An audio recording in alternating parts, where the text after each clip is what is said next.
നമസ്കാരം, ഞാൻ ടിൻഡു തോമസ്. നമ്മൾ കിച്ചണായി, ഡൈനിങ്ങായി, ലിവിങ്ങായി, അതേപോലെ ബെഡ്റൂംസിൽ നിങ്ങളുടെ ചോയ്സാണ്. റേറ്റും ബഡ്ജറ്റും ഒക്കെ അനുസരിച്ചിട്ട് ഡിസൈനും സിമ്പിൾ വേണോ, മാർബിൾ ഡിസൈൻ വേണോ ഒക്കെ കളർ കോമ്പിനേഷനൊക്കെ അയച്ചിട്ട് അതൊക്കെ നിങ്ങൾ ചെയ്യുക. അപ്പോൾ ഇനി നമ്മൾ ഇതെല്ലാം കഴിഞ്ഞു. ഇനി നമ്മൾക്ക് വരുന്നത് ബാത്റൂംസിലേക്കാണ്. ബാത്റൂംസിലേക്ക് വരുമ്പോൾ ഈ പറഞ്ഞ പോലെ തന്നെ റേറ്റ് ഒരു ഘടകമാണ്. കാരണം നമ്മൾ സിറ്റ് ഔട്ടിലും ലിവിങ്ങിലും ഡൈനിങ്ങിലും ബെഡ്റൂമിലും കിച്ചണിലൊക്കെ മുടക്കിയ എമൗണ്ട് നമ്മൾ ബാത്റൂമിലേക്ക് മുടക്കണോ? അതായത് ബാത്റൂംസ് എന്ന് പറയുന്നത് ഒരു എപ്പോഴും നമ്മൾ യൂസ് ചെയ്യുന്നതല്ല. ബാത്റൂംസിൽ പണ്ട് തൊട്ട് ആളുകൾ ചൂസ് ചെയ്യുന്നത്, പണ്ടുള്ള ആളുകളും അതേപോലെ പണ്ടുള്ള വീടുകളും ഒക്കെ ചൂസ് ചെയ്യുന്നത് നമ്മൾ സെറാമിക് ചെറിയ വോൾട്ടൈൽസ് ആയിരുന്നു യൂസ് ചെയ്യുന്നത്. അത് സിമെൻറ്റിലായിരുന്നു നമ്മൾ ഒട്ടിച്ചിരുന്നത്. ചെറിയ കുഞ്ഞു വോൾട്ടൈൽസ്, സെറാമിക്കിൻ്റെ വളരെ തിക്നെസ് കുറഞ്ഞത്. ഇപ്പം അതിൽ നിന്നൊക്കെ മാറി ഈ പറഞ്ഞ പോലെ വലിയ സ്ലാബ് ഉൾപ്പെടെയുള്ള ടൈൽസ് നമ്മൾ എന്ത് ചെയ്യുന്നുണ്ട്, ബാത്റൂമിലേക്ക് ഒട്ടിക്കുന്നുണ്ട്. അപ്പോൾ ഇപ്പം പറഞ്ഞ പോലെ വാട്ടർ പ്രൂഫിങ് എല്ലാം ചെയ്ത് ലീക്കേജും കാര്യങ്ങളെല്ലാം ഒഴിവാക്കി പശയിലാണ് നമ്മൾ ഈ പറയുന്ന സ്ലാബുകളും എല്ലാം ഒട്ടിക്കുന്നത്. അപ്പോൾ എത്ര വലുപ്പം കൂടി ടൈൽസ് ആണോ നമ്മൾ ബാത്റൂംസിലേക്ക് ഉപയോഗിക്കുന്നത്, അത്രയും റേറ്റുള്ള ഗമ്മിൽ തന്നെ അത് ഒട്ടിക്കാൻ വേണ്ടിയിട്ടും പ്രത്യേകം ശ്രദ്ധിക്കണം. കാരണം അല്ലാന്നുണ്ടെങ്കിൽ ഇത് പൊളിഞ്ഞു വീഴാനുള്ള ചാൻസസ് ഉണ്ട്. അതൊക്കെ നിങ്ങളുടെ വർക്കേഴ്സും കോൺട്രാക്ടേഴ്സും ഒക്കെ ആയിട്ട് ഡിസ്കസ് ചെയ്തിട്ട് ബാത്റൂമിലേക്ക് ഒക്കെ നിങ്ങൾ ടൈൽസ് എടുക്കുമ്പോൾ ടൈൽസിൽ വില കുറഞ്ഞ ടൈൽസ് എടുത്താലും അതിന് ഉപയോഗിക്കുന്ന മെറ്റീരിയൽസ് വാട്ടർ പ്രൂഫിങ് ആയാലും ഗം ആയാലും അതിലൊന്നും ഒരു പ്രൈസ് റേഞ്ചും നോക്കാതെ അത് ചെയ്യണം എന്നാണ് എൻ്റെ അഭിപ്രായം. കാരണം അത്ര ചെറിയ ഏരിയയാണ്, ബട്ട് നിങ്ങളവിടെ ഏറ്റവും ക്വാളിറ്റിയോട് കൂടിയുള്ള മെറ്റീരിയൽസ് എടുത്തിട്ട് ഉപയോഗിക്കുക. പിന്നെ ടൈൽസിൽ പറഞ്ഞ പോലെ ഇത്രയും എമൗണ്ട് പോകാതെയുള്ള അൺബ്രാൻഡഡ് ആയിട്ടുള്ള മെറ്റീരിയൽസ് ഒരുപാട് കിട്ടും. അതൊക്കെ എടുത്തിട്ട് ബാത്റൂംസിലേക്ക് ചെയ്യുക. കാരണം നമ്മൾ ടൈൽസിൻ്റെ ഈ ബോക്സ് പൊട്ടിച്ച് ടൈല് നമ്മൾ ഒട്ടിച്ച് കഴിഞ്ഞാൽ ഏത് ബ്രാൻഡാണെന്നൊരു മനുഷ്യനും അറിയാൻ പറ്റില്ല. അത് നമ്മൾ പറയുന്നതാണ് പിന്നെ ബ്രാൻഡ്. അപ്പോൾ ഒരുപാട് ബ്രാൻഡിലും സാധനങ്ങളുണ്ട്.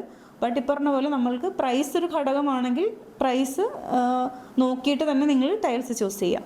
പിന്നെ ഓരോ ബ്രാൻഡിനും അതിൻ്റേതായിട്ടുള്ള സ്പെക്കും കാര്യങ്ങളെല്ലാം ഉണ്ട്, ക്വാളിറ്റി ഉണ്ട്. അപ്പം എല്ലാ ബ്രാൻഡുകളും നല്ലതാണ്. അപ്പോൾ അതനുസരിച്ചിട്ട് നിങ്ങളുടെ ഒരു പ്രൈസ് റേഞ്ച് അനുസരിച്ചിട്ട് തന്നെ അത് ചൂസ് ചെയ്യുക. ഇപ്പം നമ്മൾ ബാത്റൂമിൻ്റെ ടൈൽസിൻ്റെ സൈസും അതിനകത്ത് ഉപയോഗിക്കുക, ഇതെല്ലാം ഞാൻ പറഞ്ഞു. അപ്പം ബാത്റൂമിലുള്ള ഫിനിഷും അതേപോലെ ചില ആളുകൾ പറയും ബാത്റൂമിൻ്റെ ഫ്ലോറ് ഞങ്ങൾക്ക് ഒട്ടും കുഴമ്പും എണ്ണയൊക്കെ നമ്മൾ ഉപയോഗിക്കാറുണ്ട്. അപ്പം ബാത്റൂമിൻ്റെ തറ ഞങ്ങൾക്ക് ഭയങ്കര റസ്റ്റിക് ആയിട്ടുള്ള ടൈൽസ് വേണമെന്ന് പറയാറുണ്ട്. പക്ഷേ റസ്റ്റിക് ആയിട്ടുള്ള ടൈൽസ് എടുക്കുമ്പോൾ നമ്മളത് നല്ലോണം ഉരച്ച് തേച്ച് കഴുകേണ്ടി വരും. അപ്പം അതിൻ്റെ ആവശ്യമില്ല. അവിടെ നമുക്ക് മാറ്റ് ഫിനിഷ് തന്നെ ടൈൽസ് യൂസ് ചെയ്യാൻ പറ്റും, അത് തന്നത്തില്ല. അതേപോലെ ബാത്റൂമിൻ്റെ വോള് എല്ലാവരും ഇപ്പോഴത്തെ ഒരു ട്രെൻഡാണ്, നമ്മൾ മാറ്റ് ഫിനിഷ് യൂസ് ചെയ്യുക, ഗ്ലോസി വേണ്ട എന്നാണ് എല്ലാവരും പറയുന്നത്. ശരിയാണ്, ചെറിയൊരു റൂമും ലൈറ്റിൻ്റെ റിഫ്ലക്ഷനും ഒക്കെ വരുമ്പോഴത്തേക്കും നമുക്കത് ചില ആളുകൾ ഇപ്പം ചെറിയ ആർക്കിടെക്റ്റും ഇൻറ്റീരിയർ ഡിസൈനേഴ്സ് ഒക്കെ പറയുന്നത് പോലെ തന്നെ മാറ്റ് ഫിനിഷാണ് ചൂസ് ചെയ്യുന്നത്. പക്ഷേ എപ്പോഴും നമ്മൾ സോപ്പ് പതയും കാര്യങ്ങളൊക്കെ ബാത്റൂമിൽ യൂസ് ചെയ്യുന്നതുകൊണ്ട് ബാത്റൂമിൻ്റെ വോള് സിമ്പിളായിട്ടുള്ള ഗ്ലോസി ടൈൽസ് ആണ് കൂടുതൽ നമ്മൾ സജസ്റ്റ് ചെയ്യാറ്. ബാത്റൂമിൻ്റെ ഫ്ലോറ് മാറ്റ് ഫിനിഷ്, പിന്നെ സിമ്പിളായിട്ടുള്ള ഡിസൈൻസ് ആയിരിക്കും എപ്പോഴും ബാത്റൂംസിലേക്ക് നല്ലത്. നമ്മൾ കണ്ടുമടിക്കില്ല. അപ്പം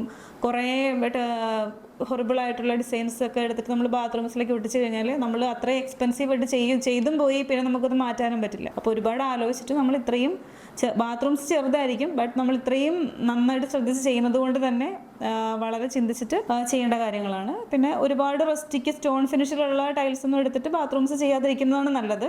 നോർമൽ മാറ്റ് ഫിനിഷും അതേപോലെ തന്നെ ഗ്ലോസി ഏത് വേണമെങ്കിലും നിങ്ങൾക്ക് ബാത്റൂമിൻ്റെ വോളും ഫ്ലോറും ഒക്കെ ചെയ്യാം. കാരണം യൂറോപ്യൻ കൺട്രീസിലൊക്കെ നോക്കി അറിയാൻ പറ്റും, അവിടെ ഫ്ലോർ ടൈൽസ് എല്ലാം വരുന്നത് ഗ്ലോസി ഫിനിഷ് തന്നെയാണ് ചെയ്യുന്നത്. അവരങ്ങനെ റസ്റ്റിക്ക് മാറ്റമൊന്നും അങ്ങനെ അധികം യൂസ് ചെയ്യാറില്ല. നമ്മൾ തറയിലേക്ക് വിരിച്ച് കഴിയുമ്പോഴത്തേക്കും വെള്ളം വീണാൽ അങ്ങനെ ഒരുപാട് നമ്മൾ ഓടിയൊക്കെ വന്നാൽ മാത്രമേ നമ്മൾ തെന്നി വീഴുള്ളൂ, അല്ലെങ്കിൽ അങ്ങനെ തെന്നി വീഴത്തില്ല. അപ്പോൾ അതൊക്കെ നോക്കിയിട്ട് ശ്രദ്ധിച്ച് ചെയ്യുക. റസ്റ്റിക്ക് സ്റ്റോൺ ഫിനിഷ് ഒക്കെ ബാത്റൂമിൽ മാക്സിമം അവോയ്ഡ് ചെയ്യുക. പിന്നെ മാക്സിമം പ്ലസന്റ് കളേഴ്സ് തന്നെ ചൂസ് ചെയ്യുക, സിമ്പിൾ ആയിട്ടുള്ള കളേഴ്സ് ഒക്കെ ചൂസ് ചെയ്യുക. അത്രേ ഉള്ളൂ. ബാത്റൂംസിൽ നമ്മൾ ഇത്രയാണ് മെയിൻ ആയിട്ട് നമ്മൾക്കൊരു വീടിന്റെ ഇന്റീരിയറിൽ ഫ്ലോർ ടൈൽസ് യൂസ് ചെയ്യുമ്പോൾ നമ്മൾ ശ്രദ്ധിക്കേണ്ട കുറച്ച് കാര്യങ്ങൾ ഇതൊക്കെയാണ്.